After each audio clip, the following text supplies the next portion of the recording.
Praise the lord. హల్లెలూయా. నాలుగోది ఏం చెప్పాను? నీ పవిత్ర ప్రవర్తన నిన్ను అబ్జర్వ్ చేసే వాళ్ళకి మాదిరికరంగా ఉండాలి, సవాల్ ఇవ్వాలి. నేను కూడా అలాగా తయారుగా నిన్ను చూసి ఇతరులు ఆలోచించేటట్టుగా నా తండ్రి నిన్ను చేయునుగాక. నన్ను చూసి ఇతరులు ఆలోచించేటట్లుగా, వాళ్ళు కూడా నేర్చుకునేటట్లుగా నా తండ్రి నన్ను చేయునుగాక. హల్లెలూయా. హల్లెలూయా. ఎన్ని సంగతులు చెప్పాను? ప్రతి విషయంలోనూ మోకాళ్ళ మీదకి వెళ్ళి ప్రార్థన ద్వారా దేవుణ్ణి సంధించటం, దేవునితో గడపటం, దేవునితో ఫ్రెండ్షిప్ చేయటం కూడా ఇతరులకు సవాలుగా ఉండాలి. భక్తులు అలాంటి సవాల్ ఇచ్చారు. మరి ఈరోజు నీ జీవితం ఎంతమందికి సవాల్ ఇచ్చిందో నువ్వే ఆలోచించుకో. యవనస్తుడా, నడి వయసు కలిగిన స్త్రీ పురుషులారా, వృద్ధులారా 75 సంవత్సరాల వృద్ధుడు 200 మందికి పైచులకు ఆత్మల రక్షణలోకి నడిపించి చాలా మందికి సవాల్ విసిరాడు. నీకు దమ్ముందా చేయగలవా నువ్వు ఇలాగానే? పరిశుద్ధత,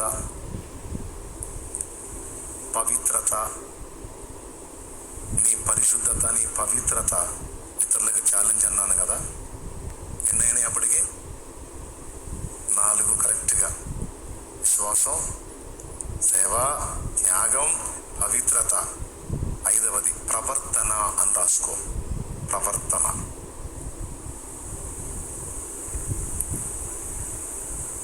ఈ ప్రవర్తనలో అన్నీ ఉంటాయి. ప్రేమతో కూడిన ప్రవర్తన,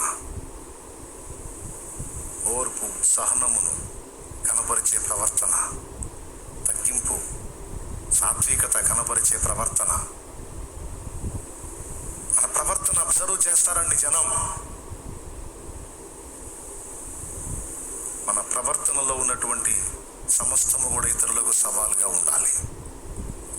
ఇక్కడ ఇంతమంది కూర్చున్నారు.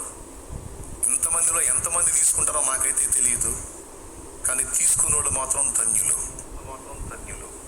వాళ్ళు సమాజానికే వెలుగుగా ఉంటారు. సమాజానికి జ్యోతిగా వెలగటం అంటే ఇదే. సమస్త ప్రవర్తన యందు నీతి నియమాల విషయంలో కానీ, పరిశుద్ధత, ప్రేమల విషయంలో కానీ, యథార్థత విషయంలో కానీ ప్రవర్తన. ఆర్టీసీ బస్లో యేసు ప్రభుని ఎదిగిన ఒక వ్యక్తి, అన్యజనులలో నీ వార్తలు నా బ్రతుకు ద్వారా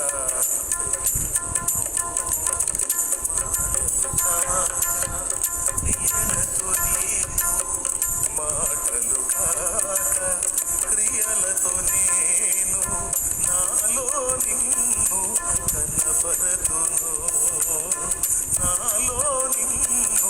కనపరతును, నా ప్రాణం నీవయ్యా, నీ కొరకే నేనయ్యా, నా సర్వం నీవయ్యా, నా ప్రియుడా యేసయ్యా, నా ప్రాణాత్మ